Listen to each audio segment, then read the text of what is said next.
An tám seán narú a taú fear as Chomhdáil an Chábháin, Aogan O Ferghail, in na chéad Uachtarán eile Cumann Lúthchleas Gael. Bé sé an nefig an deireadh seachtaine seo, ach roimh sin thug sé léargus chuún ar a chud spriocannaí. Bhailm, I suppose, níos mó gníomhaíochtaí eáil taobh títe na clubanna ach a tharraid. Fós tá lán clubanán agus níl ar fáil acu ach pell Gaelach donna lads.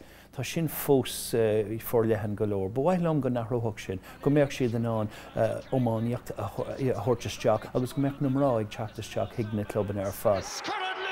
I mé tusa id Uachtarán a réitos an cheist go imlóirí na glob mar hampla. Céad ná aithint go bhfuil feibán agus in áíar atá is donna chundaithe héin agus donna cuisteí cuaige an réiteach na feibe sin. Ní bhéon sásta eáil in éon chunda nach mé cluichí ar siúil go hárid í lár an thabhraigh.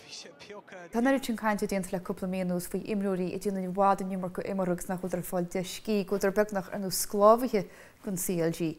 Cad a dtíar fao sin? Tá brú ar réins dar nimróí ní leras a bé faoi sin, but ní maithlam a bheith caint faoi sin indentured slaves, ní le lehéadán agus níl sé ceart a bheith. Tá roa ag duine.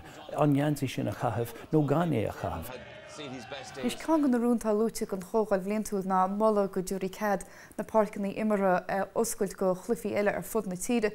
Cad a bhharúil faoi seo? Rud is táhachtí ná na cluichí Gaelach a chur an chin. Má hagan an cluiche damhanda sa rugby, go dúirtha muid cad donna páirceanna mar dúirstúin sin páircí chuomh nó páircí gasmant nó páircear crocaigh.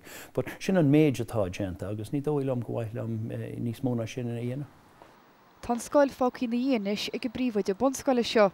Stair díonanta hána hinnig mar an trícha 8ú Uachtarán ar Cumann Lúthchleas Gael.